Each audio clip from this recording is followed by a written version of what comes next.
Más gente, buenas tardes a todos y a todas. Le damos la bienvenida desde el Instituto de Estudios Judiciales a este encuentro sobre modelos decisorios en el control de constitucionalidad, repaso de la jurisprudencia contemporánea en control de constitucionalidad y constitucionalidad, que va a estar a cargo del doctor Gustavo Raúl Arballo. Esta actividad ha sido organizada por el Instituto a través de su Consejo Departamental en Necochea. Y bueno, acá está con nosotros el doctor Fabián Loiza, presidente del Consejo Departamental de Necochea, para dar inicio formal a la actividad. Fabián. Bueno, muchas gracias. Buenas tardes para todos y todas las que están presentes a la distancia.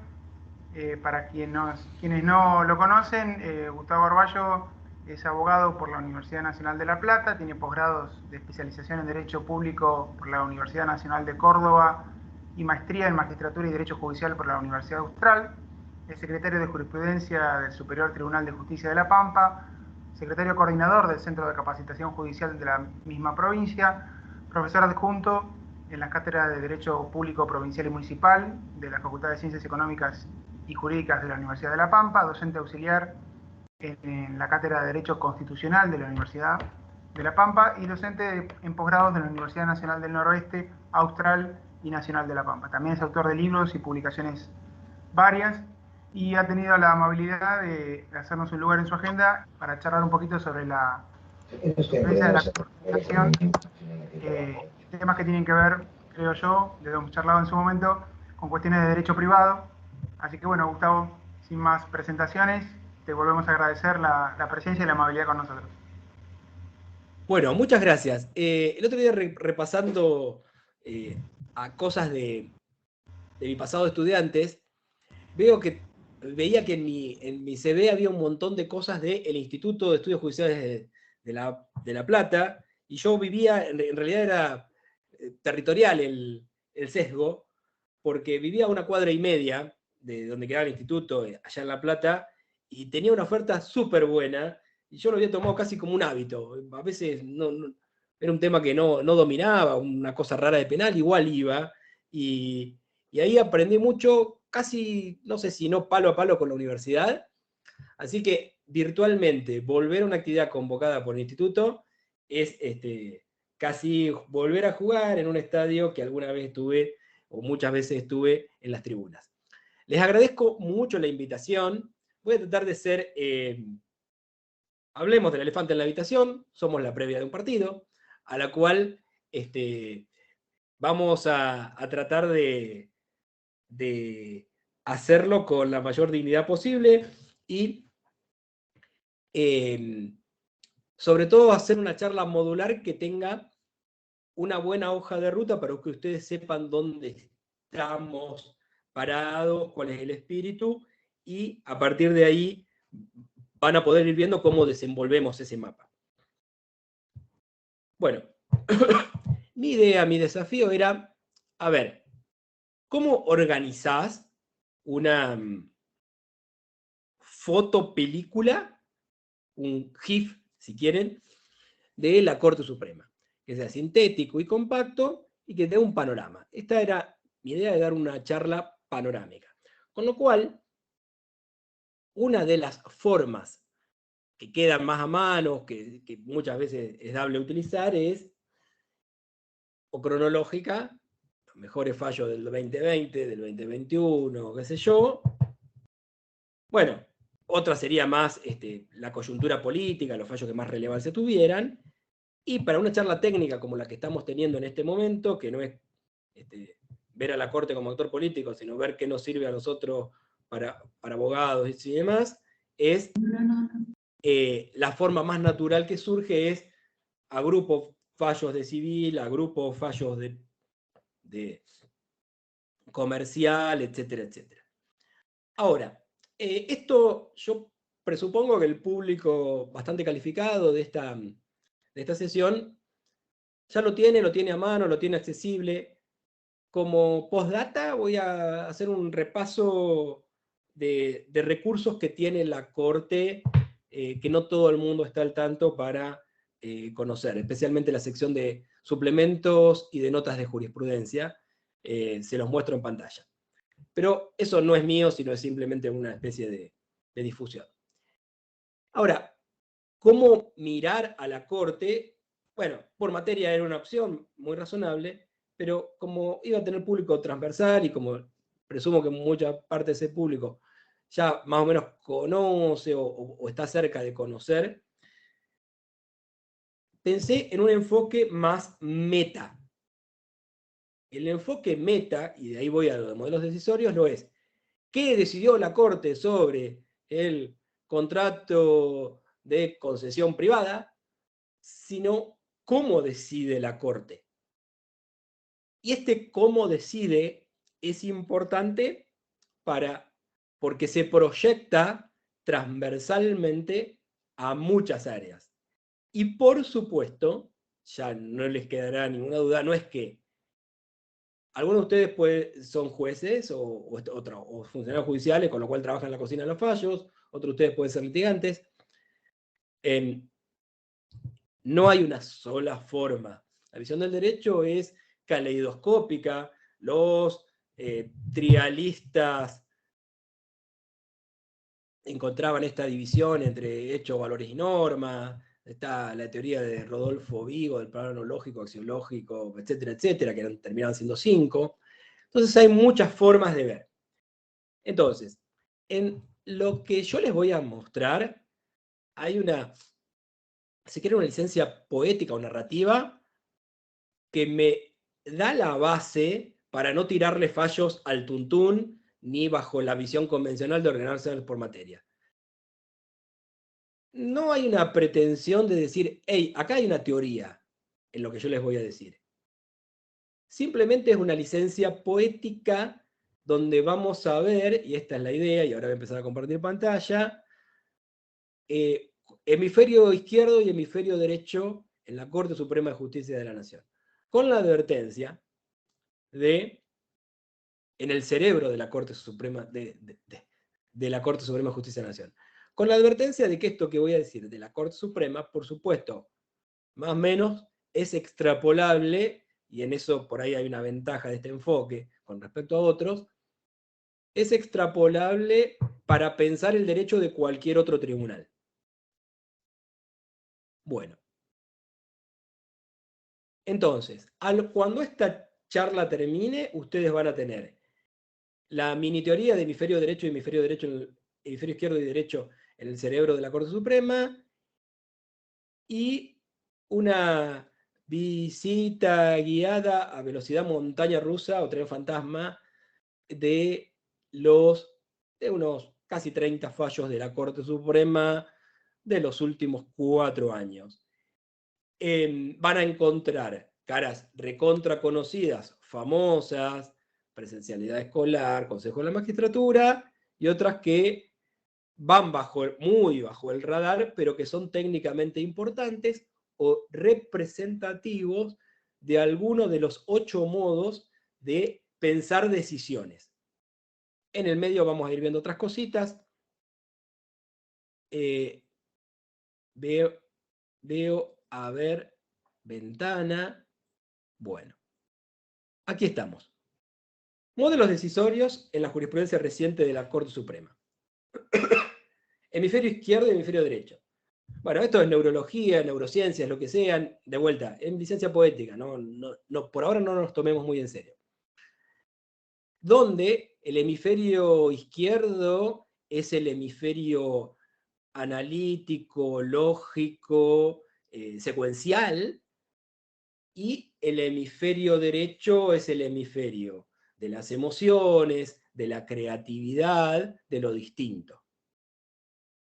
Si wikipedizan esto, van a encontrar, que probablemente se la conozcan, porque está dando bastante vueltas, un hemisferio más lógico silogístico, y yo voy a decir, de vuelta, esta es otra licencia literaria, es como más estático, es más el derecho pan y manteca versus de reglas, versus el derecho de principios, el derecho transformativo, y son 2 hemisferios de ver el derecho. En ese sentido, recuerdan que necesariamente en el funcionamiento orgánico del cerebro, si le damos una vueltita más a la metáfora, los dos tienen su lugar. Nadie actúa solo con el hemisferio izquierdo, nadie actúa solo con el hemisferio derecho, y por el momento dejamos acá de vuelta. Está subrayado, no es una teoría para otra cosa por el momento que para organizar una exposición. Y esta mirada de vidriera a piezas que recién llegaron a nuestro stock jurisprudencial y que hemos querido visitar. Bueno, acá vamos a trabajar sobre estos cuatro casilleros. Estos cuatro casilleros, el modo I es el modo izquierdo, el modo estático, lógico, rígido, y el modo D es el abierto a la aventura del cambio de jurisprudencia, de la creación jurisprudencial del derecho. Está descompuesto en 4 factores. Estos tómenlos como referencia. En el examen puede ser un examen procedimental basándose en a ver cómo fue que llegamos a esta decisión. En el modo hemisferio izquierdo. En el modo hemisferio derecho es, independientemente de cómo llegamos a una decisión, que es un control burocrático y silogístico, yo quiero decir, a ver, ¿qué estamos discutiendo en el fondo? Esto me abre a pensar en lo teleológico y en lo valorativo, que sería el modo de examen propio del hemisferio derecho en esta estación.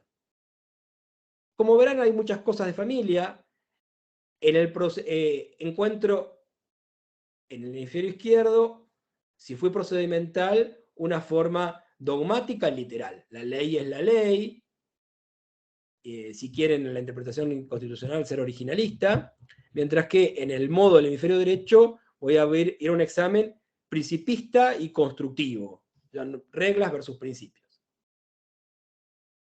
Todo el tiempo, el órgano judicial está interpretando la ley a través del ojito de un caso, sobre el cual decide. En el modo del hemisferio derecho va a decidir de modo regulativo, amplio e inercial, con mucho respeto a un precedente, que eso nos da seguridad jurídica, etcétera, etcétera.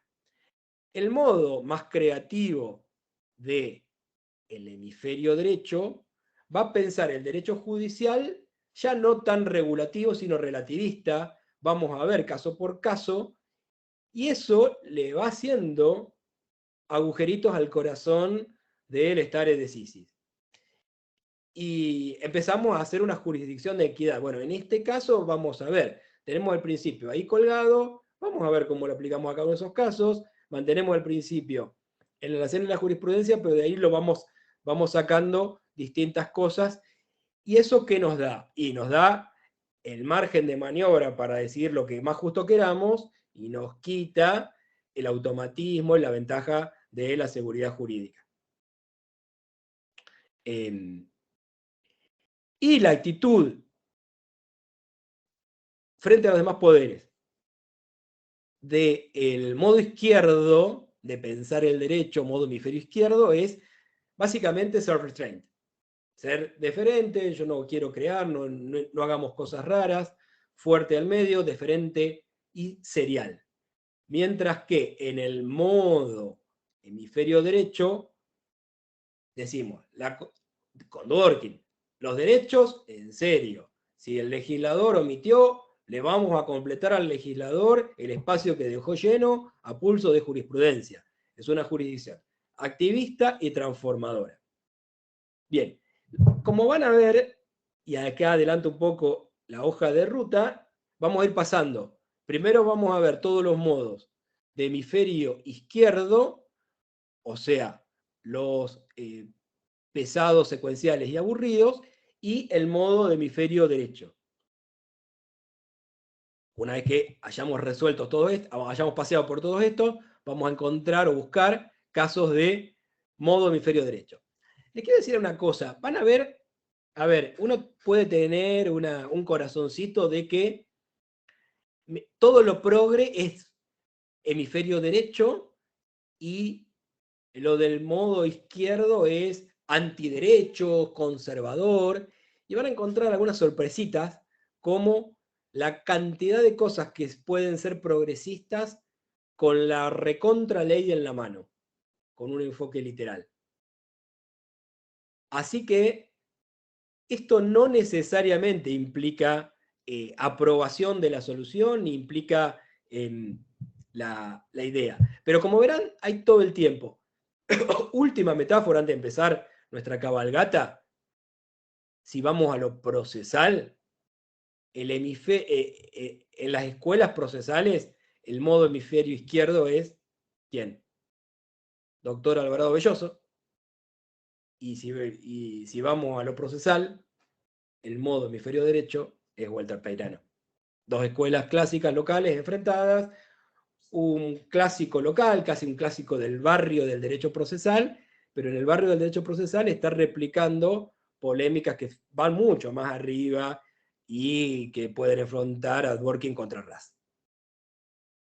No lo saben, pero probablemente no lo visitamos nosotros, pero Alvarado Belloso y Peirano están replicando por otros medios polémicas que ya existen y que existirán.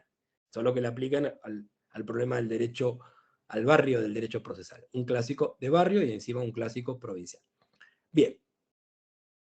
Entonces, tarea nuestra, mostrarles lo que creo que yo en las conclusiones pongo, el politeísmo de la Corte Suprema.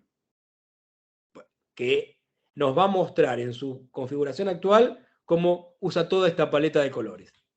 Modos de fallar.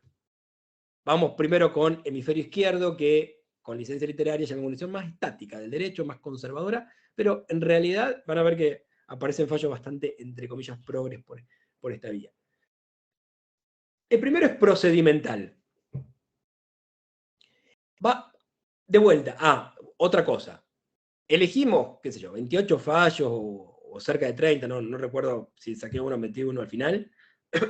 Estamos cerca de 30 fallos, que son como ejemplos. Si me meto en la jurisprudencia reciente de la Corte, voy a encontrar muchos más, seguramente a medida que yo diga, les pueden surgir otros ejemplos, de la Corte Suprema y de la Suprema Corte, y de la Cámara en la que estén, y así. Porque hay sesgos y hay idiosincrasias, y siempre hay alguno que tiene más tendencia, que es más bueno con el hemisferio izquierdo, y otro que le gusta más el hemisferio derecho. Pero vamos a ir viendo ejemplos de la Corte. Primero, Corte Suprema ha desarrollado en los últimos 3 años ha reforzado su estándar de a ver cómo llegamos a esta decisión. Algunos ejemplos. Pacagnini, Norberto Rubén, lo ven acá, si quieren después les paso el PowerPoint, no es para que, perdón, no voy a pretender que, si quieren léanlo mientras voy, pero solo para que yo lo tenga presente y se los voy a ir subrayando si lo están viendo a medida que pase. Algo que es clásico en la Corte, pero esta Corte insiste, no solo me importa cómo llegaste a la decisión o sumar votos, sino una mayoría de opiniones sustancialmente coincidentes, sino que la decisión debe configurar un todo indivisible demostrativo de una unidad lógica jurídica.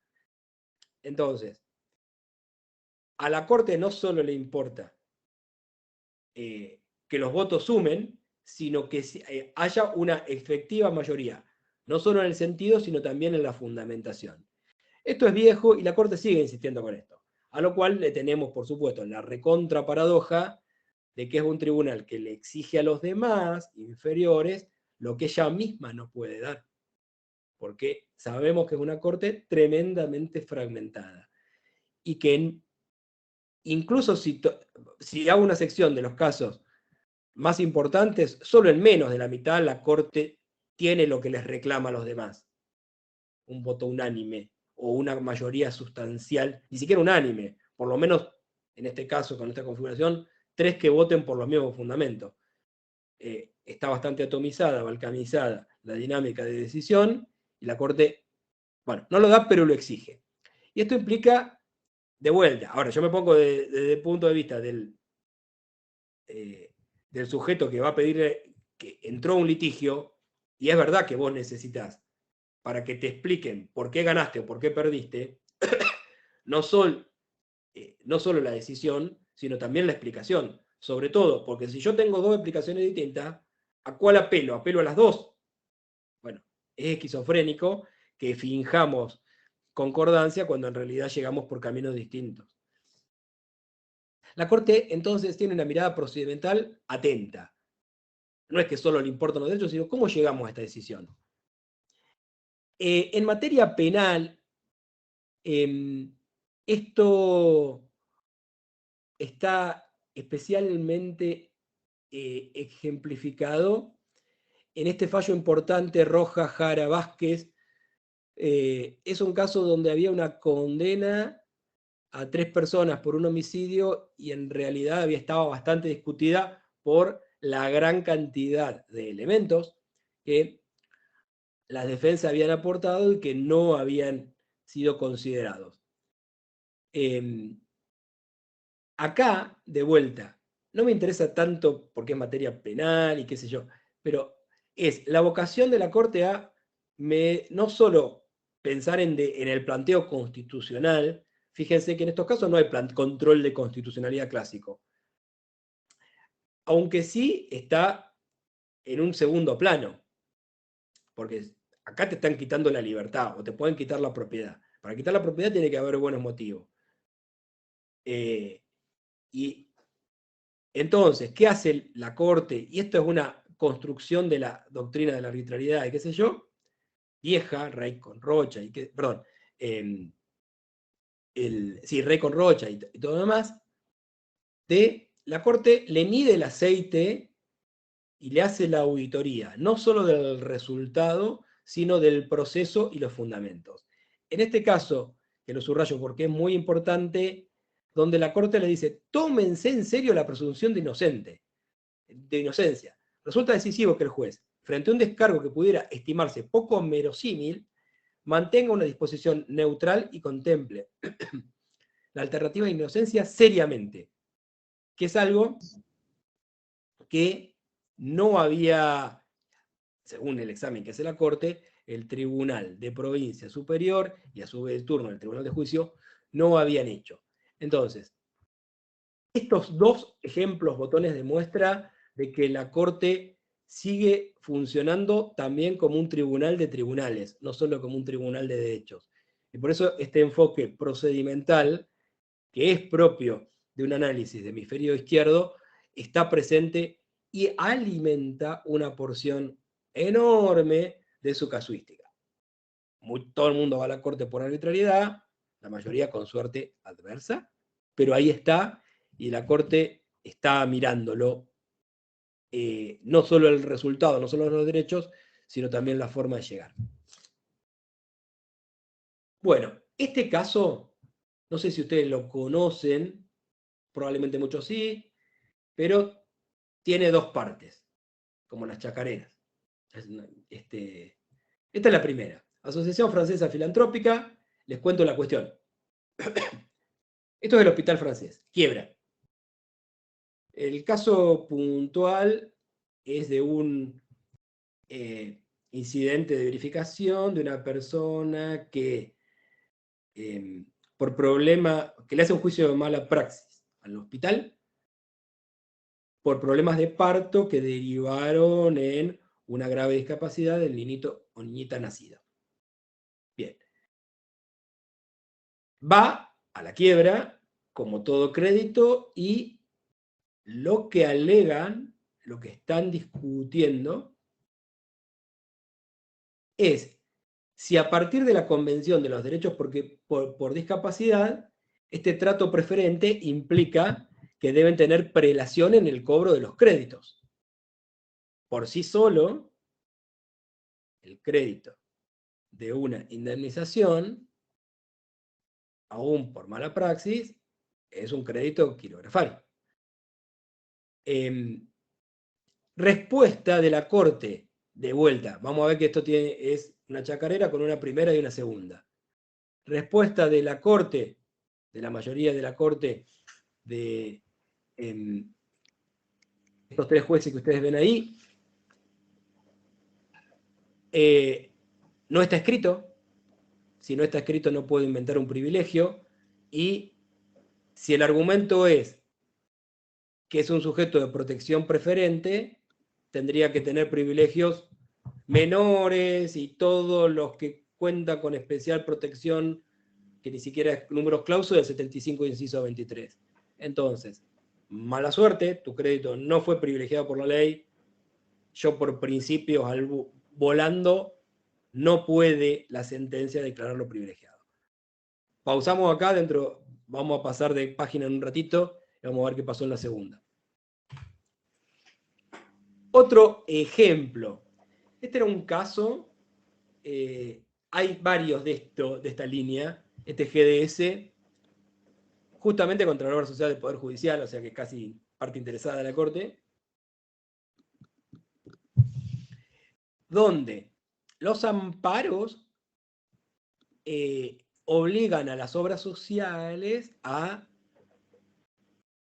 el pago de prestaciones que no son obligatorias por la normativa.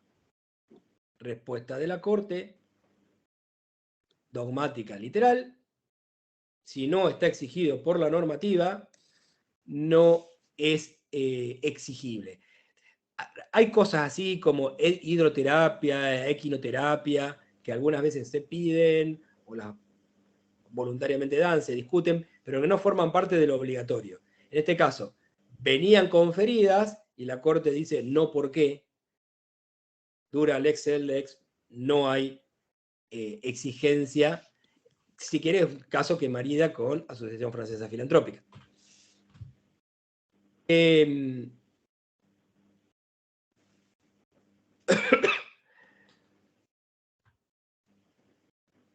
Este caso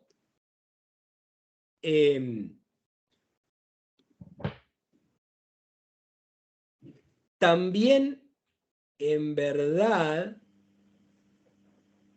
usa la interpretación literal, dura lex sed lex, pero para descalificar una reglamentación que distingue donde la ley no distinguió. Hay beneficios para las personas que estuvieron detenidas o privadas de la libertad. Por una resolución de 2016, el Ministerio de Justicia resolvió que esa suma se aplicaba solo a quienes, en el contexto de dictadura militar, proceso militar y todo eso, habían estado privados de la libertad, pero no a quienes habían tenido que irse en un exilio forzoso. ¿Qué dice la Corte? El legislador no distinguió pudiendo hacerlo. El legislador pudo haber distinguido que no es lo mismo haber estado en exilio que en un centro de detención, clandestino o oficializado. Pero si el legislador no distinguió, esta distinción introducida por una normativa de rango inferior no es una reglamentación. Ello no lo autoriza a alterar los parámetros previstos en la ley para determinar el monto del beneficio. Este caso es dogmático literal y también es un caso interesante desde el punto de vista del derecho administrativo, con un principio viejo que ya conocemos, que la reglamentación no puede exceder la ley. Acá, es representativo de 2 o 3 casos muy criticados por doctrina de derechos humanos, que tuvo la Corte en 2020 y algunos de 2021 también hay, sobre migraciones. Y en una jurisprudencia que hace 10 años había mirado con muy buenos ojos las razones de reunificación familiar, ahora la Corte vuelve y dice qué había pasado. Estos son casos donde hay un delito acreditado por una persona en el pasado, pero con un pasado realmente muy lejano. Estamos hablando de cosas que pasaron en el 99. Mientras tanto, la persona estuvo en el país por distintas razones tardó en el proceso, tardó después del proceso penal, la resolución misma de la Dirección Nacional de Migraciones, que termina disponiendo su expulsión del país. Para una persona, esta es una, pero hay otras, que en el interín, ya habían pasado 15, 20, 10 años, había formado una familia real y que implicaba separarlo de sus hijos, separarlo de sus parejas, separarlo de sus padres para volver al país de origen. ¿Qué pasa? La ley autoriza a la autoridad migratoria excepcionalmente a disponer la presencia en el país del extranjero alcanzado por una causal de expulsión. En el derecho internacional de los derechos humanos, esto parece ser un principio muy fuerte. Y eso motivó la sentencia de la Cámara que, aunque la autoridad administrativa no le había hecho lugar, dijo que la reunificación familiar, este fin en particular, sumado a otros factores, o sea, no había un delito actual, concreto,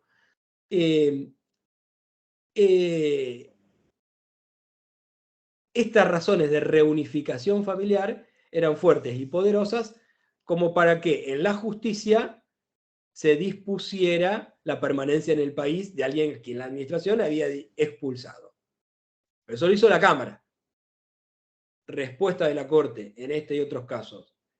Eso es algo que el que lo podía hacer es el Ejecutivo o la autoridad migratoria. Si no lo hizo, la Cámara ingresó en el núcleo de discrecionalidad que la ley atribuyó a la autoridad administrativa. Pasamos ahora a la tercera de las 4 factores del hemisferio izquierdo. Este es particularmente relevante y conocido para la provincia de Buenos Aires, para el fuero penal, y tiene que ver con algo en lo cual no vamos a entrar mucho, porque sería entrar en el análisis del fallo propio. Recuerden que yo solo comento la carrocería, lo externo del fallo. Pero lo interno, o ya lo saben o lo pueden profundizar yéndolo a ver. Me interesa contar el modelo decisorio que usaron. ¿Por qué inercial? Porque Farina es un caso que va más allá de lo penal y la cuestión que era qué actos de tribunales intermedios tenían efecto interruptivo de la prescripción penal. En resumidas cuentas, la Corte dice que tribunales bonaerenses, un poco para mantener viva la acción, inventaron causales de interrupción de la prescripción que la ley no prevé. Es también entonces un fallo legalista, dura lex sed lex, que también es un principio que juega más fuerte en lo penal. Pero nos interesa por otra razón, no tanto por la prescripción penal, que es la idea de el superprecedente. Es inherente a la función propia de la Corte que imponga a todos los tribunales nacionales y provinciales la obligación de respetar y acatar la doctrina constitucional plasmada en sus decisiones. Esto es Farina. Es la nueva versión, siglo XXI, la última de las encarnaciones de Cerámica San Lorenzo, que no me acuerdo si es del 85, no, es del 89, que asignan efecto vinculante a los fallos de la Corte Suprema. Incluso en una materia que, Código Penal, es derecho común, no derecho federal.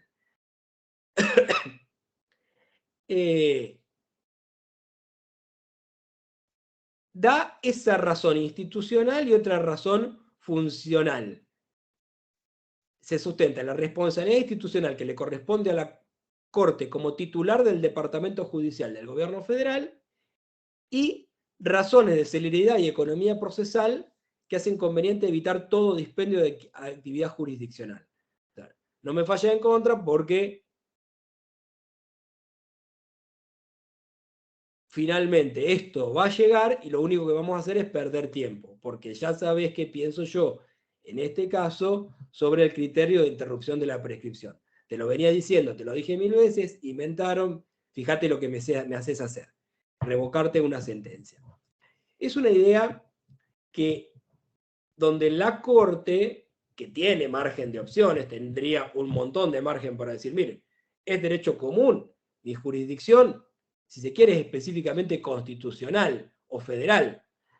Pero acá la Corte decide, y ha hecho un ejercicio bastante fuerte de esto, y Farina es una ratificación de decir, lo que yo digo debe ser lealmente acatado, salvo que existan nuevos elementos de argumentaciones y qué sé yo, por tribunales inferiores. Ahí de vuelta podemos abrir un poquito la chicana, la observación, la objeción, de que si abrimos mucho la mirada y sin culpabilizar a nadie, la Corte cambia de criterios. Es conocida la secuencia Basterrica, Montalvo, Arriola, en inconstitucional tenencia estupefaciente para consumo personal, el caso de aborto no punible, tácitamente da vuelta con jurisprudencia que tenía la Corte sobre píldora del día después. Y existen muchos otros casos, y ahora vamos a ver uno muy notorio, donde un poco por mala suerte, por las circunstancias, la Corte un día dice A y otro día va a decir B.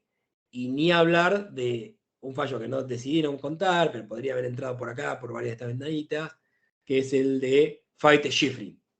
Lo que dijo la Corte en Fight, pasó el tiempo y resulta que al final el límite de 75 años era constitucional. Bueno, de todas formas, son elementos de los cuales el operador de a pie, más allá, no tiene que tomar nota, que la Corte no dice hagan lo que quieran, sino que dice todo el tiempo háganme caso, che, háganme caso.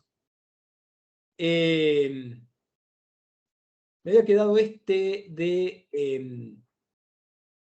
otro ejemplo, este es hermoso, de cómo ser progresista, si se quiere, con un enfoque dogmático literal, que es Puig contra Minera Santa Cruz, contra despido. Es un fallo de igualdad de género a propósito de un caso litigado por un varón. Artículos 180, 181 y 182 de la Ley de Contrato de Trabajo, presunción de despido discriminatorio por contraer matrimonio. Esto está en el título de la Ley de Contrato de Trabajo que habla de trabajo de mujeres. Y medio inercialmente decimos, claro, si es de trabajo de mujeres, estas disposiciones de despido discriminatorio se aplican cuando una mujer sea despedida. ¿Sí? No. Pues no, mi ciela. No es solo cuando una mujer sea despedida. ¿Por qué? Porque no dice. Fíjense, esto es literalismo puro. Entonces, este señor, bueno, no puse el nombre completo, no me acuerdo, creo que Marcelo o algo así. Este señor había sido despedido después de contraer matrimonio y dijo, miren, y la Corte le dio la razón. La única interpretación que cabe efectuar de estos artículos es que sus disposiciones son aplicables indistintamente a hombres y a mujeres, sin que obste tal conclusión la circunstancia de que el capítulo en que se ubican de estas normas de modo inadecuado integre el título séptimo de la ley referente al trabajo de mujeres. Esto es repotente porque es como que dice la Corte, mire, no me importa en qué bosque estás, ¿qué árbol sos? Otra escuela interpretativa diría, no, si esto está estructuralmente en trabajo de mujeres, aunque no lo diga, toda esta disposición, ¿se entiende? Bien. De vuelta, tal vez no nos importe tanto, y por eso esta charla es una charla, o esta exposición es una charla un poco meta, qué pasó con estos despidos discriminatorios y qué sé yo, sino pensar cómo esto puede aplicarse a otras situaciones posibles de discriminación o de lo que quieras. Entro a la parte deferente. La Corte dice, muy bien, esto es general. Después, no se dejen llevar por la firmeza a la cual vamos a entrar ahora. Muy bien, resulta que acá hay varias opciones, haz lo que quieras. No tengo nada que decir, voy a admitir que haya opciones diversas, no veo un problema de constitucionalidad. La Molina, criterio de La Molina, siga, el famoso juez más deferente del fútbol referí, siga. Y muchos de los casos de una jurisdicción deferente, recordemos por oposición a la activista. La activista es la Corte, dice, a ver, pará, déjame agarrar el volante a mí. Déjame que yo manejo, déjame que yo te lo estaciono, déjame que yo decido dónde ir, que son cosas distintas. Pero este caso, que es otra dimensión, una dimensión por ahí más pasiva, si se quiere, para completar el que, dice, bueno, mi función es ver qué pasó. Uno de varios casos de prohibición de sindicalizarse. Fíjense que es una restricción recontra fuerte a un derecho recontra priorizado en Constitución y Pacto. Capaz que lo dejamos pasar porque estamos acostumbrados, pero es prohibición a un derecho muy garantizado. Recuerden que la Corte hizo incluso una audiencia sobre este tema, y lo que dice es que hay derecho a sindicalizarse sujeto a las restricciones. En el caso de las policías provinciales, son relaciones de empleo público local, y son las provincias las que pueden establecer las restricciones o la prohibición. ¿Qué hicieron? Establecieron la prohibición, es su competencia y fue su decisión. Por supuesto, en esto hay un montón de argumentos de tipo principista, convencional y demás que pueden ir para otro lado. Yo les muestro cómo falló la Corte en estas cuestiones. Feriado dominical. Este es el caso de un supermercado chino que litiga contra la municipalidad de la ciudad de Rollito. Es un caso testigo para las no menos de 50 regulaciones que andan dando vuelta entre provinciales y municipales que dicen el domingo no trabajen.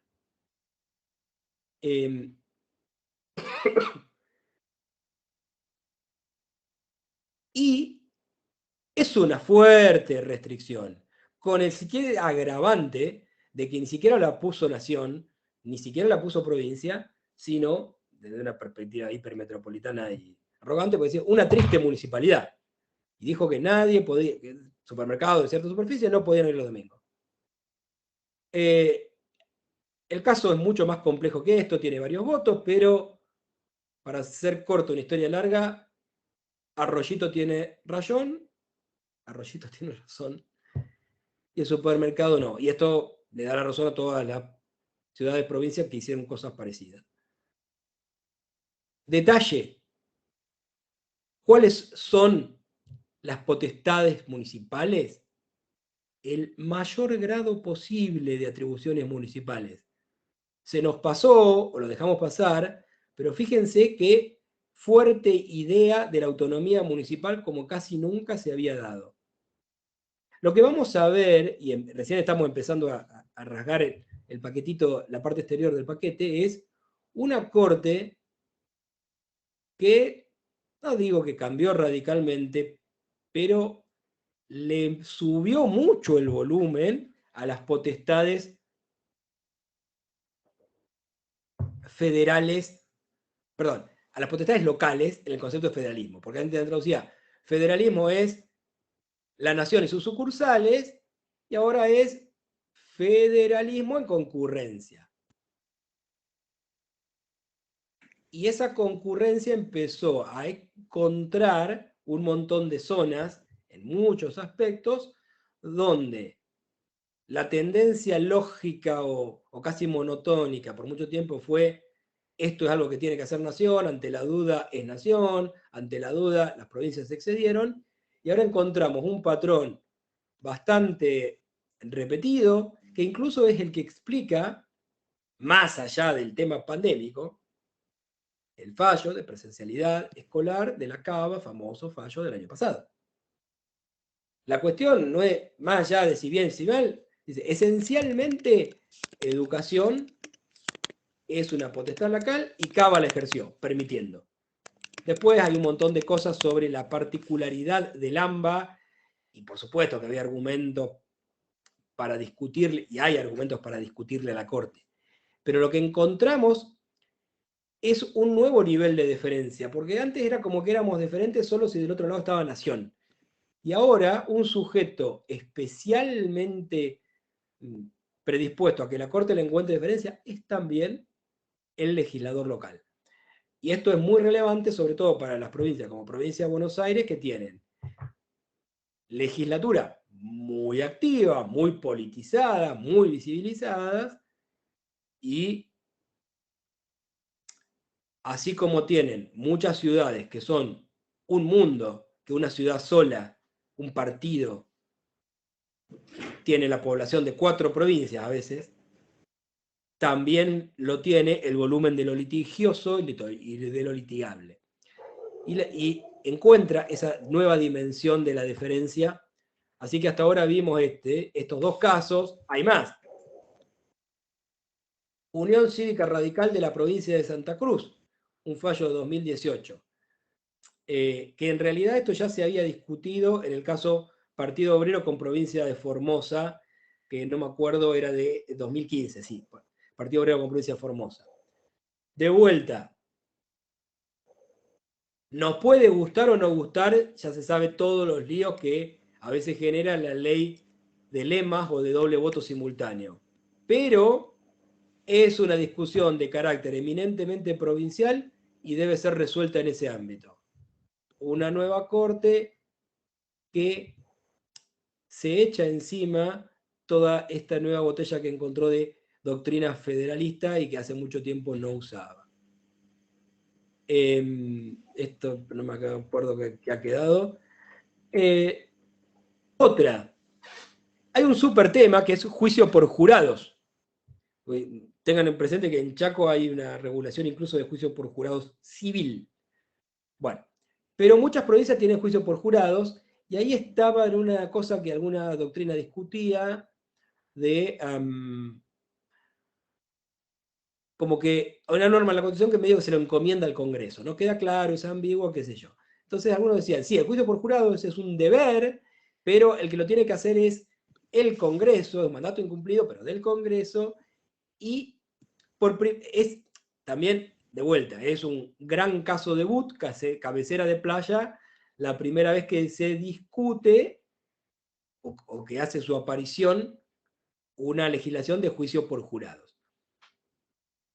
En este caso es la provincia de Neuquén. El párrafo que yo decido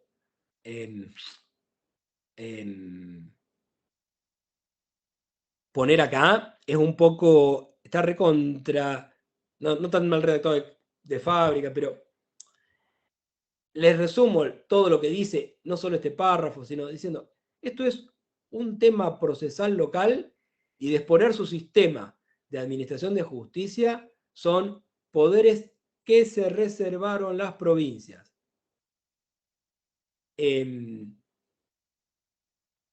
de vuelta es un episodio más en esta pequeña saga de la Corte siendo deferente. Siempre pensábamos en la Corte siendo deferente a el Ejecutivo Nacional en tiempos de mayoría automática, y más aún en tiempos de Corte de periodo de facto, con la deferencia que ya estaba inscripta en la práctica pérdida de vigencia de la Constitución en su parte orgánica, pero siempre asociamos deferencia al Legislativo, al Ejecutivo, acá encontramos un nuevo canal de deferencia que rearma el federalismo.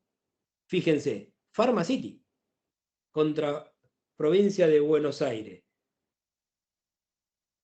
Las condiciones para establecer requisitos de habilitación de los locales y para el poder de policía en materia de seguridad son de incumbencia compartida y concurrente. El ordenamiento jurídico no reconoce como exclusiva y excluyente del Congreso de la Nación, ni tampoco se trata de una materia expresamente vedada a la provincia. Entonces, en otro mundo, en un mundo más centralista, el caso Pharma City terminaba con Pharma City ganando diciendo ¿por qué tengo que tener la obligación de que no pueda haber licencias de farmacia a nombre de sociedades?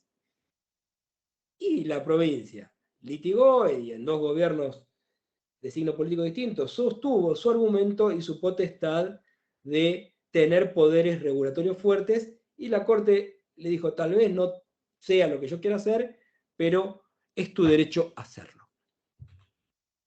Hasta acá el rápido raconto del hemisferio izquierdo, que a primera vista es el más conservador, sin perjuicio de lo cual aparece, tipo Puig, alguna solución más de resultado u efecto progresista.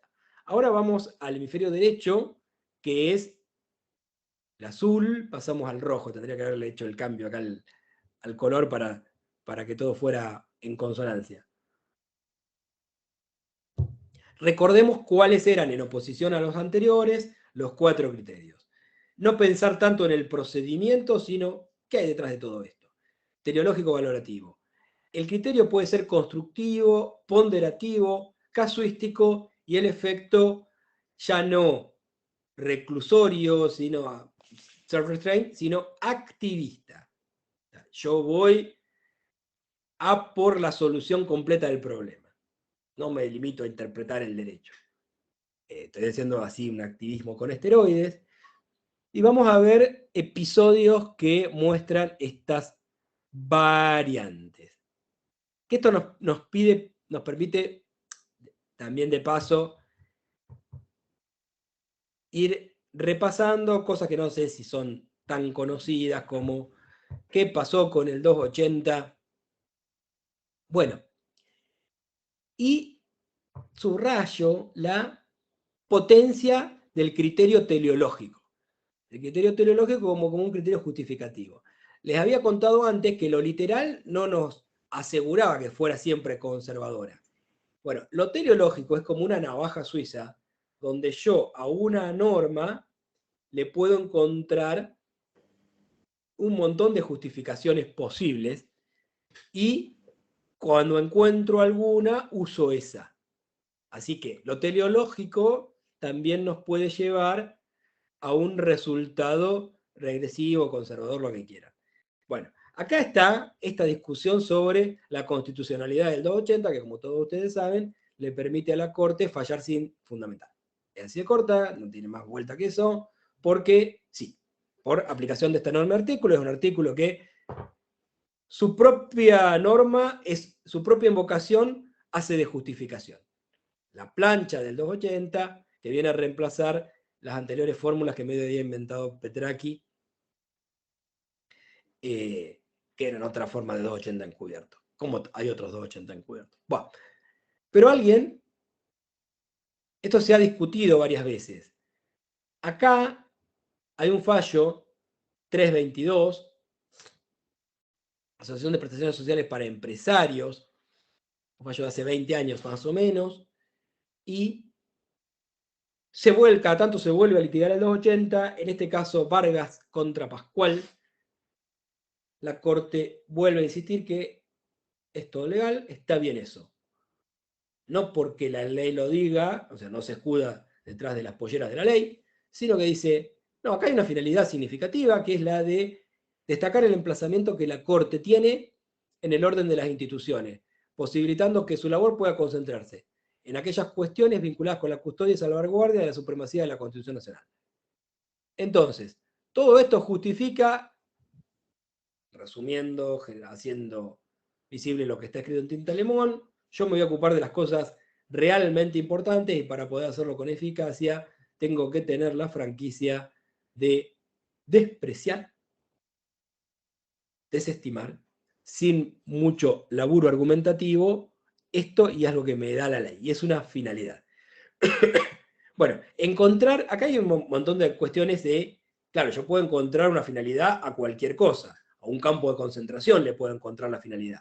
Después hay que hacer una ponderación constitucional, que es otra historia. Pero también esto forma parte del arsenal argumentativo.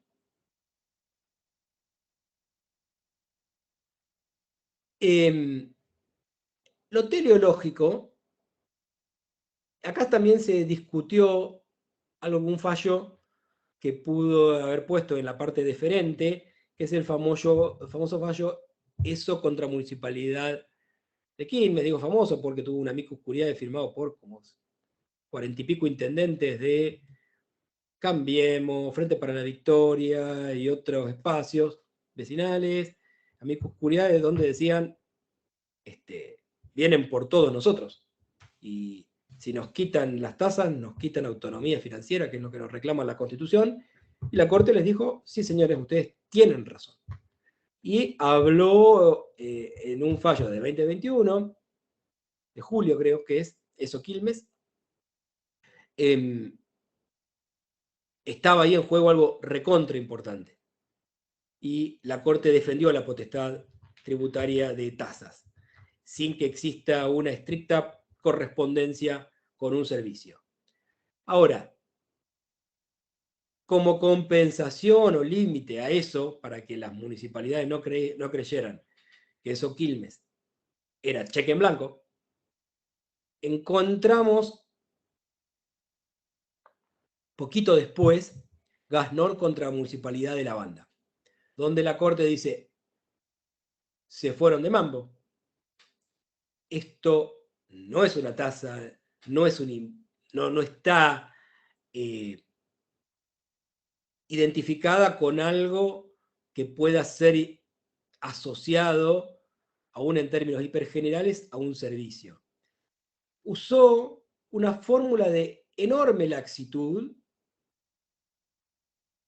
que, en lugar de determinar los servicios por los que se pretende cobrar la tasa, constituye una coartada para gravar actividades de los contribuyentes para quienes no se brinda ningún servicio o prestación. Entonces, las cosas en su sitio. Yo convalidé las tasas hace poquito, iré a la Corte, ESO Quilmes, para que presten servicios. Si está ausente ese fin, la tasa pierde su fundamento y por consiguiente es inconstitucional. Fíjense que detrás de toda esta argumentación, que pueden ver en el fallo, la Corte dice, lo teleológico me controla lo sustantivo. Así que lo ubico también en criterios teleológicos que en este caso derivan en la invalidación de esta tasa de la Municipalidad de La Banda de, como ustedes saben probablemente, Ciudad de Tierra de Santiago del Estero. Bueno, no sé si darle mucha vuelta a Martel.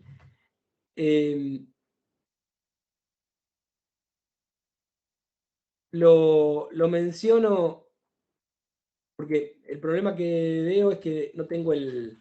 Acá lo tengo, sí. Lo tenía desordenado. Delitos de lesa humanidad, sabemos que siempre se condenó por apropiación de bienes, apropiación de hijos, tortura, secuestro, desaparición. Pero un ángulo que siempre había quedado ciego, porque son delitos de propia mano, es abuso deshonesto y violación. La Cámara había excluido entonces a los imputados de la condena por esos delitos. Fíjense, la Corte revoca esa decisión y los va a condenar, aun cuando asuma que no fueron delitos cometidos de propia mano. El argumento por ahí rompe un poco la caja ortodoxa del derecho penal, voy a ir acá porque está un poco desordenado, donde Maqueda Lorenzetti dice, fíjense en el fin de esto. La violencia sexual puede ser utilizada ya no como con el fin de obtener, como aquella discusión de un dictamen fiscal, un desahogo sexual. Es específicamente, esto está documentado, una forma de control social, una táctica destinada a humillar, dominar, atemorizar a un grupo perseguido, a una obligación civil. Entonces, hay un fin comunicativo, ya no es la violación sexual, sino para dar un mensaje o lección con consecuencias que trascienden a la víctima. Fíjense cómo usa el argumento teleológico de la conducta para poder incriminar delitos que la ortodoxia penal dice solo son de propia mano, no en el contexto de un aparato organizado de poder, que es como habitualmente se condena en delitos de lesa humanidad. El teleológico, este es un caso, para mí no es el más largo, pero el más importante de los controles pandémicos. Porque el teleológico es la piedra de toque de control de la razonabilidad. Porque la razonabilidad es con relación a fines. Entonces, son susceptibles de reproche cuando resultan irrazonables. ¿Estamos de acuerdo? Esto es, de vuelta, pan y manteca de jurisprudencia de la Corte, algo bien conocido. Cuando los medios que arbitran no se adecuan a los fines cuya realización procuran o cuando consagran una manifiesta iniquidad. Ahora vamos a hablar de qué estamos hablando. El caso es Lee Carlos Roberto y la litigada es la demanda es provincia de Formosa. El fallo es de 19 de noviembre de 2020 y recuerden que había un montón de amplio mosaico federal, algunos más laxos, y la que se destacaba por su rigidez era Formosa, nadie entra, nadie sale, y realmente esta persona estaba pidiendo ingresar y había una maraña legislativa que prácticamente impedía que cualquier persona reingresara a la ciudad por razones sanitarias. La Corte esperó, tiempista, noviembre de 2020, va a declarar inconstitucional por varias razones las muy severas y reglamentarias restricciones que efectivamente existían en la provincia de Formosa, que eran restricciones para que era muy difícil de poder sortear. Usa una frase que yo siempre cito en este contexto, que es, si bien en un momento hay que darle la derecha, siendo deferente, por la poca información que había, por la urgencia, a las decisiones que tomaron los ejecutivos, su perduración en el tiempo provoca efectos incrementales, de forma tal que deben ser controladas con creciente rigor, esas tres palabritas, con creciente rigor, a medida que su duración se extiende. Todo, digamos, en el momento cero de la emergencia, es verdad que ante la duda démosle la derecha a la autoridad, pero a medida que hay más elementos, que no es lo mismo no poder entrar a tu provincia por 3 días que hayan pasado 8 meses y todavía no puedas, y así con todas las otras cosas. Entonces, me gustó siempre esa idea de que es un balance posible. Yo voy a controlar al principio, puede ser diferente al principio, pero voy a ser diferente toda la vida. A medida que esto arranca, lo tengo que controlar con creciente rigor. Ese es Lee Carlos Roberto, que es un fallo teleológico en este sentido. Y esta pauta de armonización. Y esta pauta, que es una frase hecha de la Corte, pero nos sirve para al menos romper la idea de una jerarquía rígida, es: los derechos fundados en la Constitución tienen formalmente igual jerarquía. Termino con esto con Lee Carlos Roberto preguntándose todo el tiempo las razones que había detrás de esto, y esto medio que va organizando, no solo en Argentina, sino a nivel derecho comparado, la idea de cómo controlamos algo de lo que no estamos muy seguros si es necesario o no. Se va a la segunda. ¿Recuerdan Hospital Francés, Instituto Médico? Bien. En el Hospital Francés yo tenía a Rosenkrantz. A ver, no quiero volver a la letra femenina. Era Rosenkrantz, Hayton y Lorenzetti, que habían dicho privilegios los escritos. El resto es literatura. Y por el otro lado, habían quedado Maqueda y Rosati. ¿Qué pasa un año después en Institutos Médicos Antártida? Rosenkrantz se excusa. Quedan 2-2. Con jueces. Sorteada Graciela Medina. ¿Qué dice Graciela Medina? Estoy con ustedes, Rosati y Maqueda. Hay privilegios aunque no estén escritos. Por la protección prevalente que necesitan las personas con discapacidad. Cito acá el fragmento del voto del juez Rosati.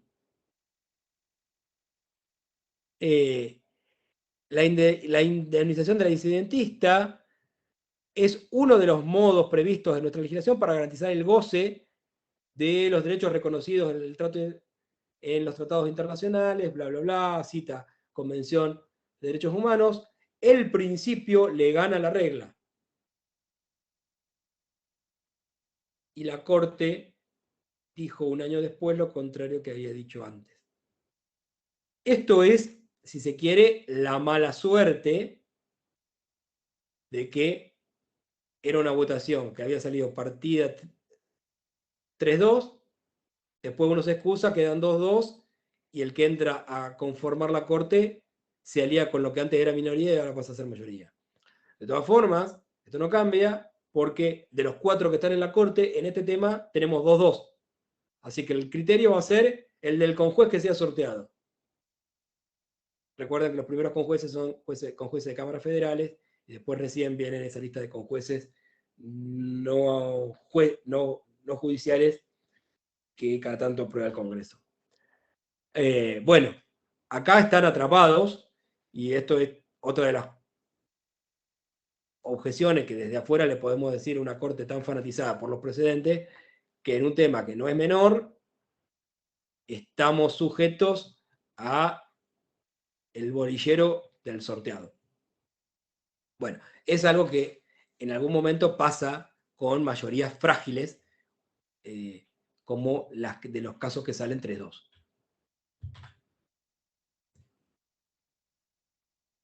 Otra cosa, habíamos visto que eran deferentes. Habíamos visto que una convención como derechos de personas con discapacidad podía a un juez crear o reconocer pretorianamente un privilegio que la ley no había escrito. Recuerden, de derechos reales, los privilegios son solo por ley. Bueno, lo que no funcionó en el Hospital Francés sí le funcionó con jueza mediante en Institutos Médico Antártida. Si yo pregunto, ¿quién crea municipios? La respuesta obvia es las provincias. ¿Quién los va a crear? Y como quiera. ¿Y a quién le tiene que consultar? Bueno, a la legislatura. Este fallo es una aplicación del convenio 169 de la OIT. La Corte rectima el dictamen de procuración y entre comillas, después no nos vamos a meter en la parte resolutiva, lo que dice es que estuvo mal creada el municipio de Villa Pegüeña porque es una norma que, si bien tiene un carácter general, tiene un impacto diferencial para los pueblos indígenas que ocupan esa zona. El convenio 169 de la OIT, que si bien es OIT, no es estrictamente laboral, tiene alguito de laboral, pero también tiene de educación, y tiene esencialmente, recuerden, todo convenio es superior a las leyes, y toda ley federal es superior a la ley local. en el ámbito de su incumbencia. Con lo cual el convenio 169 establece el derecho de consulta a las comunidades indígenas en decisiones que los involucren. No está reglamentado cómo se ejerce el derecho de consulta. La Corte ha dicho algo en algunos fallos, no es el primer fallo que existe sobre el derecho de consulta. Lo que está claro es que no hubo derecho de consulta a la comunidad indígena y eso es un problema en el pedigrí de legitimidad de la norma. Ahora, a partir de ahí, ¿qué vas a hacer? ¿Va a declarar la inconstitucionalidad del municipio de Villa Pegüeña? Esto es ahí tipo cerca de Villa Langostura, por ahí. Es un lugar precioso. Bueno, la Corte, como se ve atrapada, tiene que salir por un lado y dice, bueno, abramos una instancia de diálogo. Lo que tendrías que haber hecho antes, bueno, ahora hagámoslo. Es como la consulta con el hecho consumado. Pero no te saliste con la suya. No te vas a salvar de hacer la consulta. Todas estas cuestiones están abiertas y está bastante subteorizado el problema de... Problema no, el derecho de consulta de las comunidades indígenas. Más allá de comunidades indígenas, estos casos nos sirven para ver cómo los principios a veces se imponen a las normas. Independientemente de lo que digan, le hacemos una aplicación directa, en este caso, del convenio 169.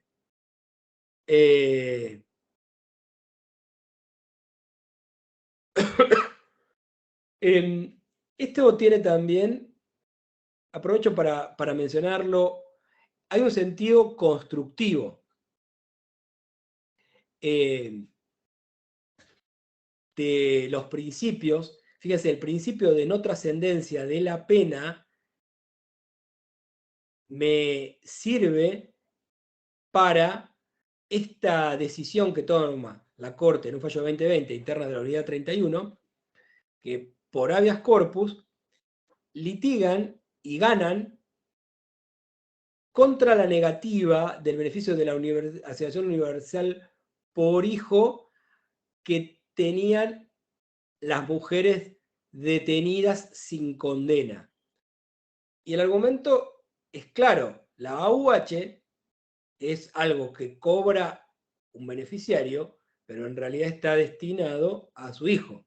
Si yo te quito la AUH, en realidad no te estoy perjudicando a vos, sino en el planteo teleológico constructivo estoy perjudicando por carácter transitivo a tu hijo. Y eso viola el principio de personalidad de la pena, de no trascendencia de la pena, o de personalidad de la pena. La pena no puede trascender la persona del delincuente, y vemos acá cómo se usa el hemisferio derecho con un sentido constructivo, para crear un derecho que antes no existía o remover una restricción indebida. Pasamos a otra dimensión. La otra dimensión imaginaba lógica McDonald's. Menú 1, menú 2, y esto, acá entramos en el hemisferio derecho, dice, bueno, puede haber estándares, pero tenemos que ver qué pasa en el caso. Así que los invito y las invito a hacer una vuelta por el jardín de las ponderaciones y de las casuísticas y de las excepciones a las reglas. Hablamos de ponderación y esto es muy común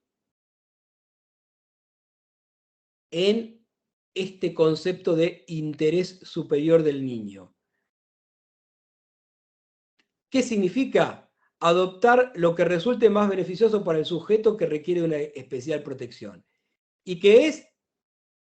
No sabemos, no lo podemos decir ex ante, si exige un análisis sistemático, nos exige una actividad, pero no nos predetermina un resultado.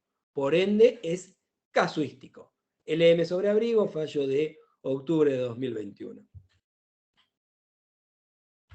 Pando de mercado contra gente grosa. Les muestro rápidamente, para una imagen vale por 1000 palabras, que le mostraba Cecilia Pando de Mercado, que fue una tapa, una imagen de la revista Barcelona, editada por Gente Grosa SRL, que era paródica. Ya conocen la larga historia de la sátira política en la Argentina revista Humor, y era esto, Cecipándose en cadena para vos, claramente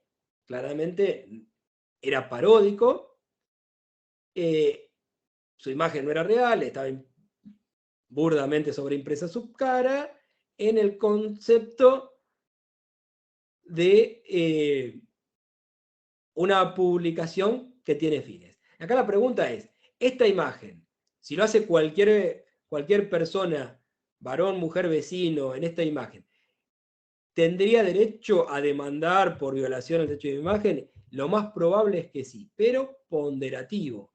Veamos. Hay muchas cosas. Acá prioriza la libertad de expresión. Pero solo elegí este cachito.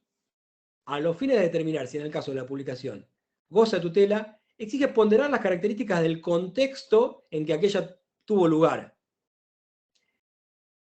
La ponderación del medio. Esto si lo publicaba el diario La Arena de Santa Rosa, sin avisar, que normalmente, o como cualquiera, el diario La Reforma de Pico, qué sé yo.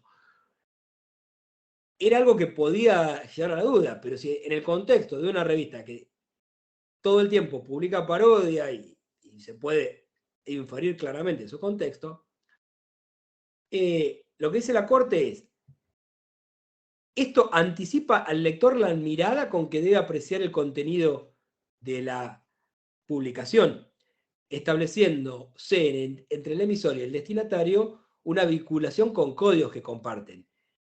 Nadie podía realmente, parece decir la Corte, creer que esta foto era real. Es efectivamente una parodia.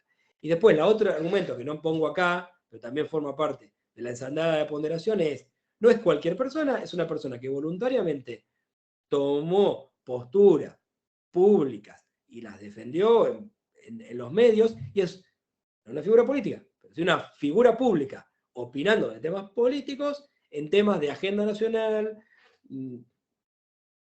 represión de crímenes de lesa humanidad y demás, y por tanto es un sujeto parodiable, para así decirlo. Y decidió priorizar la libertad de expresión por sobre el derecho a la imagen. Entramos ya recta final, la dimensión activista. Les voy a dar varios mensajes, y a ver cuántos me faltaban, ya estamos cerca al final. No sé si conocen este caso, que es otro caso que combina literalismo extremo con solución progresista. La vieja ley de contrato de trabajo dice, desde siempre, y pasaron 9 de gobierno, peronistas, militares, radicales, peronistas, kirchnerismo, cambiemos, que las empresas de más de 200 trabajadores tienen que asegurar guardería. Es un derecho de apoyo a cuidado familiar. Conforme lo establezca la reglamentación. ¿Qué estableció la reglamentación? Nada. ¿Qué le voy a reclamar yo a Loma Negra, que debe tener más de 200 empleados? Nada. Loma Negra va a decir, bueno, reglamentenla, esperen. Y esto quedó así por años. Este es Juan Bautista Echeverri, es profesor de Derecho Constitucional, creo, en la Universidad Austral. Este es un trabajo de la Clínica Jurídica de la Universidad Austral. Litigio de interés público, donde dijeron, bueno, encontramos esto, vamos a litigar. Fíjense que una solución podría decir, bueno, tengo las manos atadas del Poder Judicial, inconstitucionalidad por omisión no existe, quien te conoce, el día que el Ejecutivo decida reglamentarlo, lo reglamentará. Mientras tanto, bueno, pero como ustedes saben, existe toda una corriente que le da bolilla a que si aceptamos que la inconstitucionalidad puede ser por acción, también puede ser por omisión, como todo efecto en la vida. Entonces, omitir reglamentar después de un tiempo más que razonable es desobedecer la ley. Después de varias instancias, llega la Corte Suprema que confirma y dice, acá hay entonces una omisión de autoridad pública frente a un claro mandato legislativo que exige la reglamentación y que ha sido desoído por un tiempo irrazonable en franca violación del deber establecido en el artículo 99, inciso 2 de la Constitución Nacional. Fíjense que siempre pensamos en el 99.2, esto puede también replicarse en el derecho público provincial a las facultades que tenga un gobernador. La potestad reglamentaria, no la potestad reglamentaria, es el deber reglamentario. Si yo dejo, después podés discutir si la reglamentación se fue, como en esa resolución sobre la compensación si la compensación a los detenidos era también a los exiliados. Pero vos tenés el deber de reglamentar, no podés dejar las cosas colgadas en el aire. Claro, acá tenía, si querés, todos los que fallaron, y la Corte por supuesto, la enorme ventaja de que estaba recontra claro que había pasado un tiempo más que razonable desde la ley de contrato de trabajo. Pero son estas cláusulas, células dormidas de nuestra normatividad que, bueno, en este caso la Corte lo encontró, y acá yo voy a hacer una pequeña digresión. La pequeña digresión es una teoría mía, que en algún momento terminaré publicando en forma más sistemática, pero la vengo trabajando hace años, que básicamente identifica 4 dimensiones del control de constitucionalidad. Lo que documenta es la insuficiencia del criterio monocromático, binario, que dice control de constitucionalidad, estoy parodiando un poco, es validar o invalidar la norma, es rechazar la norma repugnante a la Constitución, Marbury versus Madison, y si la ley no está incurriendo en una manifiesta inequidad, no queda otra que validarla y expresarla. Lo que digo es, el control de constitucionalidad, no señor, no es solo ese interruptor, sino es una consola que tiene muchos canales, al menos 4. Uno es el subo la palanca, bajo la palanca, donde para bajarle la palanca y declarar inconstitucional vos tenés que estar bien convencido.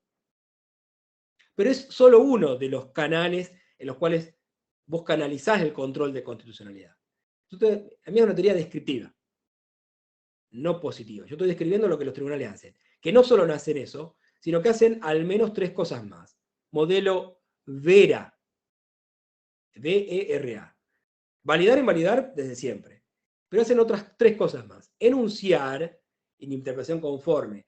Voy a interpretar esto es constitucional en la medida en que se lo interprete de tal forma. O interpreto a la Constitución.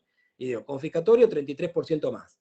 Estoy interpretando. No declaro inconstitucional, después con esa premisa sí, tal vez otra cosa, pero no es solo validar, sino interpretar conforme a la Constitución. Es también una forma de ejercer control de constitucionalidad. Hasta acá, bueno, todavía estamos en zona conocida. Pero hay otra dimensión que es la dimensión de modulaciones, sentencias modulatorias con aviso, atípicas, que tienen que hacer otra cosa más. Está bien, hasta acá llegamos. Y el riachuelo está contaminado. Y remedio. Las cárceles están hacinadas. Remedios. Exhortaciones a hacer cosas, porque donde hay un derecho debe haber un remedio. Y el remedio a veces es muy obvio, pero a veces yo tengo que reconstruir el remedio y solo no puedo. Por eso acá la Corte dice, no te voy a dictar un reglamento de guarderías por acordada. Exhorto al Ejecutivo a que de una buena vez reglamente esto que desde hace tiempo. En la forma hiperortodoxa, la resolución es para el caso. Acá va más allá del caso, te está empujando a que establezcan soluciones generales. Entonces es la dimensión remedial. Vera, la R de remedial, que va más allá de la declaración de invalidez e invalidez o de la interpretación. Y la A es la de alcance, donde yo puedo modular y hacer un montón de cosas. Decir, ojo, a partir del año que viene esto va a ser inconstitucional, pero no lo quiero declarar inconstitucional ahora porque hago un desastre. O en lugar del efecto normal, que es inconstitucionalidad para el caso, tengo que encontrar una manifestación colectiva para todo lo de su clase. Entonces, el alcance, que antes era inconstitucional, individual, con efectos ex nunc y todo lo que sabemos. La teoría yo lo puedo modular y darle alcances que trascienden lo individual, que tengan efectos diferidos y otras variables que me complejizan. Ya no estoy solo parado en el interruptor, sino que puedo mover estas cuatro cosas que nos dan la botonera completa de lo que necesita una constitución para funcionar como norma controlante del derecho, no solo de una ley. Esa idea de Marbury suma, de invalidez o invalidez, queda objetivamente superada. Entonces, tampoco hay que, va a hacer exhortaciones para todo, para cualquier caso, pero acá muestro un ejemplo donde la Corte no se recluyó en el self-restraint, sino que dijo, sí, ejecutivo, reglamente. Este caso lo muestro porque acá la Corte, si bien lo hace en la jurisdicción del 127, recuerden, quejas interprovinciales, para el que no lo sepa, el argumento de La Pampa es que Mendoza se quedó con un río, lo hizo represa, lo distribuyó a sus regantes y dejó de fluir a La Pampa. En el año 1987, la Corte dijo que el río, como decía La Pampa, era interprovincial, pero le asignó prioridad de usos a Mendoza, el primer fallo, y después hay otra serie de fallos de la segunda generación de este juicio, donde la Corte revisa a instancias de La Pampa el argumento y termina resolviendo que ya no es solo una cuestión de apropiación de usos, sino que tiene que haber un caudal mínimo fluvio ecológico para que no exista depredación y desertificación del ambiente. Esto implica que tiene que correr a un cachito de agua, y lo terminó diciendo la sentencia. Este es el fallo que no decidió la cosa, sino que hace la secuela. Entonces, cada vez más en la jurisdicción constitucional, lo que tenemos es, y esto está bien tratado en El derecho como razón pública, de Owen Fist, en su libro y en un capítulo en particular, sobre cómo en una manifestación organizada, no hippie, no al tuntún, de justicia dialógica, la Corte dice, bueno, este es el marco.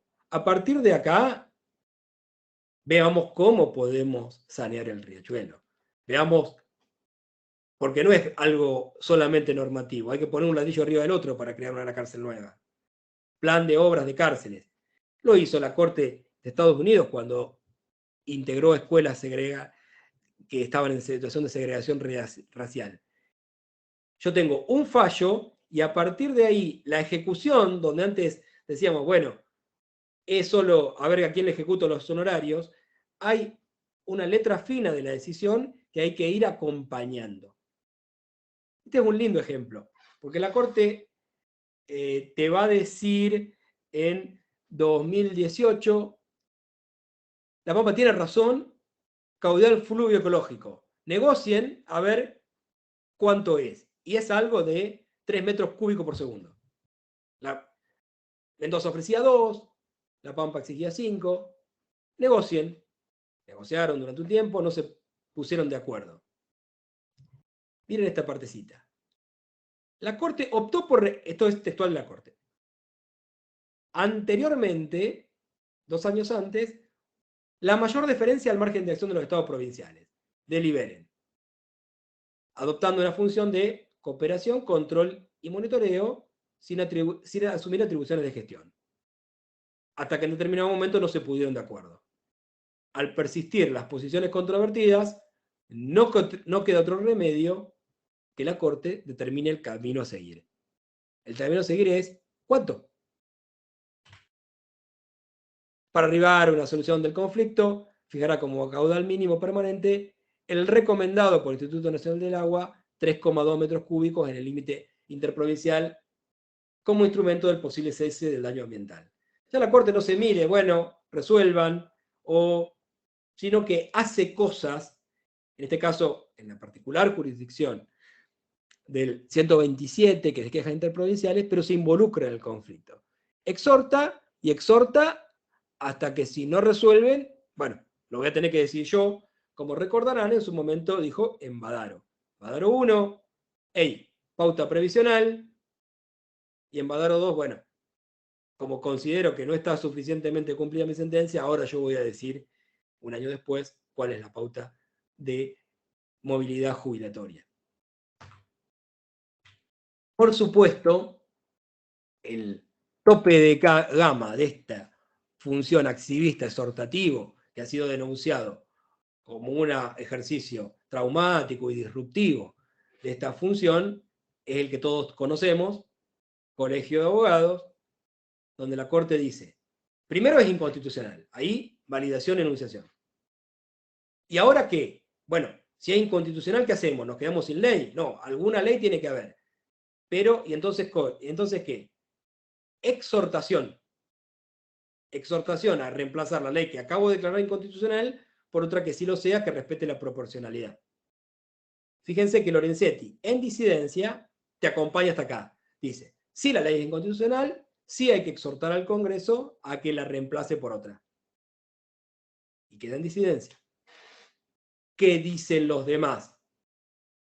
No, claro, pero si le doy tiempo, resulta que va a quedar funcionando con algo que yo sé que es inconstitucional. Entonces voy a hacer lo siguiente. En primer lugar, en lugar de que el efecto fuera inmediato, voy a hacer diferido. Te doy margen de 180 días para que sigas funcionando con esta misma ley que acabo ya de decir que es inconstitucional. ¿Por qué? Porque ya sé que una ley no se hace de un día para el otro. Por supuesto, una de las posibles objeciones, 180 días, teniendo en cuenta que 3 de ellos caían en meses de verano, sin actividad profesional, ¿no será poco? Pero bueno, no quiero comentar o no aquí esta decisión. Pero lo que la Corte dijo es, doy un plazo en un plazo razonable. Hasta tanto esa ley sea dictada, corresponde que los puntos regidos por la norma recobre plena vigencia en el régimen previsto por la última ley. La lógica de la Corte es, recobra vigencia la ley anterior que no había tenido tachas de constitucionalidad. Que es algo que Lorenzetti disputa, dice que no se puede hacer, bla, bla, bla. Bien. Como saben, hoy estamos ahí en discusión de hecho, no en discusión, ya una media sanción del Senado de una nueva ley que está considerando la Cámara de Diputados. Pero varios ejemplos del talante activista del hemisferio derecho de exhortaciones y mandatos de los tribunales en ejercicio a veces de la jurisdicción constitucional y otras veces en ejercicio de la simple legalidad. Porque acá es una ley que estaba incumplida en el caso de la guardería de Echeverry contra Estado Nacional. Bueno, concluyendo. No hay mucho más, pero solo para repasar, veamos. Primero, hay un sincretismo modélico, sincretismo religioso. Sincretismo modélico. La Corte es politeísta. Y en algunos casos te va a hacer, por ahí alguien especialmente swinger en este sentido, es Lorenzetti, que algunas veces en prepaga lo vemos reliteralista y en otro lo vemos principialista. La Corte, in toto, es politeísta en modelos. Como vemos, usa todos. Ahora, eso no sé si es un reproche porque la realidad también requiere que uno, en función de algunos perfiles del caso, se incline por lo procedimental, en otros por lo teleológico, en otros por lo literal. Hipótesis. ¿Por qué la Corte eligió ese modelo? Hipótesis, conjeturas. Bueno, primero porque lo pidió la parte. De acá viene una especie de saber en qué lenguaje estamos hablando, en qué baldosa estamos parados. Entonces, independientemente de ir a buscar el repertorio de jurisprudencia, yo tengo que pensar con qué lógica está hablando la Corte, qué lógica me conviene plantear, si la procedimental, si la teleológica, si la literal. Algunos de estos caminos ya han sido bastante explorados por la teoría general de interpretación, y de todas formas es un punto para empezar. Las partes son, como muchas veces he dicho, el soldado anónimo, desconocido de la jurisprudencia, y te condicionan como juez. Aprovechemos, si ustedes son abogados, esa oportunidad importante de condicionar y litigar desde uno o varios o de los modelos que les convengan. Independientemente de lo que la parte haya planteado, sabemos que, especialmente la Corte no se manifiesta condicionada por los planteos de la Corte, sino va a resolver lo que crea que corresponde resolver en derecho. Con lo cual, en la jurisdicción de la Corte, el principio de congruencia muchas veces bien gracias, iura novit curia, y entonces muchas veces sospecho que la Corte elige ese modelo porque considera que A es el camino más despejado, el de menor resistencia, solución más justa, o hacia la políticamente deseada. Pensando en una Corte que ha decidido jugar políticamente por buenas o malas razones. Digo, porque por ahí puede pensar que la solución de alta política institucional es la plena vigencia de la Constitución, entonces eligió un modelo activista. Y otras veces va a decir, no quiero involucrar al Poder Judicial en un conflicto de poderes, y con esa misma lógica política te puede ser elegir el self-restraint o la deferencia. Hipótesis, conjeturas. Bueno, esta es la última. No hay mucho más vuelta en esto. ¿Qué hemisferio usar? Primero, la ley no es el ámbito de la creatividad constante. Es un mecanismo formal, estandarizado, categorizado. El hemisferio izquierdo es el estándar. De eso yo estoy convencido. Después, una tendencia, me parece bastante lógico utilizar soluciones dinámicas en temas nuevos y estáticas en temas viejos. Yo tengo algunos temas bastante nuevos. Por ejemplo, convenio 169 de la OIT. O muchas cosas que, por ejemplo, derechos con discapacidad, que a nivel convención las dejamos colgadas, tenemos observaciones generales de los organismos, tenemos fallos ómnibus de las jurisdicciones, pero el legislador todavía no lo terminó de cubrir. Porque el contrato de compraventa lo tenemos pensado desde el derecho romano, y las situaciones de interdicciones a la capacidad, caso Madre de Chano y demás, tenemos un montón de paradigmas en conflicto y nuevos que nos pueden llevar a pensar, bueno, acá voy a ser casuista. Ser casuista, one case at a time, la famosa idea de Cass-Sunstein, es una buena teoría, una buena solución sabia y prudencial cuando uno no está muy seguro de dar soluciones hipergenerales. Bueno, esta clasificación que yo hago no es una teoría con la cual yo vaya a salir o quiera entrar al mercado de las grandes teorías tipo trialismo y demás. Escuela egológica.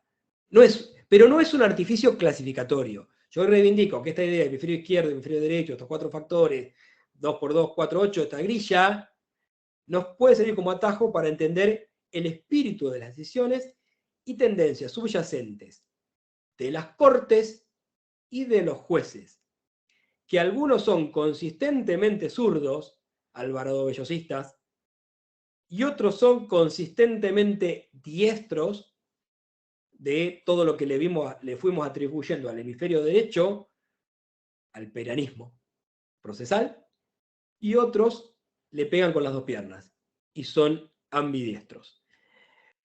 Hasta acá llega, hay un poquito de teoría encriptada, algunos autores que hemos citado explícita o implícitamente. Todo esto fue en realidad una narrativa para hablar de casos de la Corte, no desde la superficie de lo que dijeron, no desde las materias, sino hacerle una mirada meta a ver qué modelo decisorio estuvieron usando. Por supuesto que estos modelos no son excluyentes entre sí, están hibridados, están hermanados. Una decisión puede ser como guarderías, a la vez literal y activista. Y también hay que comprender que no son excluyentes entre sí. Bien, espero que les haya interesado este paseo. Creo que bueno, me faltó la última filmina, que era simplemente el gracias y la descripción de mi correo, arballo@gmail.com, para todos los que están quieren tener algún contacto en diferido con esta cabalgata, recorrida, tour de qué está pasando en la Corte Suprema. Bueno, Gustavo, muchas gracias. La verdad es que muy interesante el lugar desde el que te colocás para hacer el análisis de los fallos, muy original y ilumina una forma de mirar la jurisprudencia de la Corte que no, me parece que no estamos acostumbrados a verla así, como con más distancia y buscar puntos de conexión en sistemas de interpretación y en sistemas de decisión. La verdad que celebro que hayas podido estar acá con nosotros y no sé si alguien tendrá alguna pregunta. Acá en el chat hay también muchas palabras de agradecimiento y felicitaciones que te comparto. No sé si querés agregar algo más, algo que te quedó en el tintero. Si alguien quiere levantar la mano y preguntar algo, está invitado también, por supuesto. Muchas veces hablando con colegas, no están al tanto de esto que paso a nivel de aviso parroquial como soporte técnico. Todos sabemos que existe la ley, jurisprudencia argentina, el derecho, bla, bla, bla.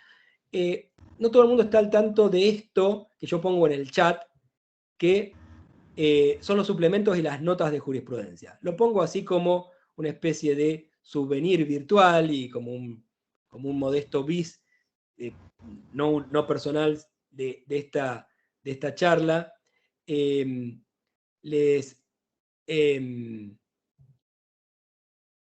Esto que ha hecho desde hace 10 años, ha hecho suplementos y esta nueva cosa que son las notas de jurisprudencia. A ver, voy a ver si puedo abrir la bandeja de uso compartido. Y recientemente yo veía uno de reparación integral, por ejemplo, reparación plena, que está muy interesante, repasando la Corte sus últimos pronunciamientos al respecto. Claro. Son Acá, cuadernos sobre fallos con vínculos a los fallos muy, muy interesantes. Claro, los suplementos son estos, están todos de archivo histórico, ven que hay algunos hasta de 2009, que son compilaciones de jurisprudencia hechas por la Secretaría de la Corte. Los suplementos son viejos, desde hace 2 o 3 años están haciendo estas notas de jurisprudencia. Bueno, me está tardando en buscar, pero van a encontrar ahí encretado, yo de hecho usé mucho, que son muy puntuales. La finalidad de la ley como criterio de interpretación, el criterio teológico. Que si vamos ahí, van a ver un documento de 5 páginas con hipervínculos y demás.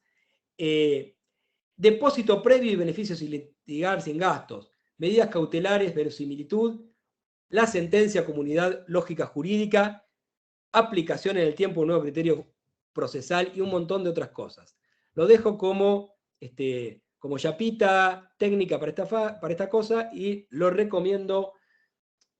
Yo no soy un obsesivo de la Corte y sé que se puede equivocar, puede tener cosas imperfectas, pero para la formación técnica está bueno conocerlo si es que no lo conocían. Bárbaro, buenísimo. Gracias por este aporte también. No sé si alguien quiere agregar algo más. Te reitero que tenés en el chat varias felicitaciones. Bueno, ya lo estuviste viendo ahí. Así que te vuelvo a agradecer. Para los que les interesa o los que ingresaron más tarde a la charla, queda después colgada en la página de YouTube del Instituto de Estudios Judiciales de la Corte, para los que puedan, los que tengan interés en volver a verla. Y no sé, bueno, después vemos si alguien tiene interés en el PowerPoint, lo comparten a través de la dirección de correo del instituto. Así que eso después lo conversamos. Muchísimas gracias a todos. Gracias, Gustavo. Pueden ir a ver el partido en paz y nos ponemos en caso. Que tengan buen éxito y muchas gracias por la atención. A ustedes, un abrazo. Chau, chau. Saludos a todos y a todas. Gracias.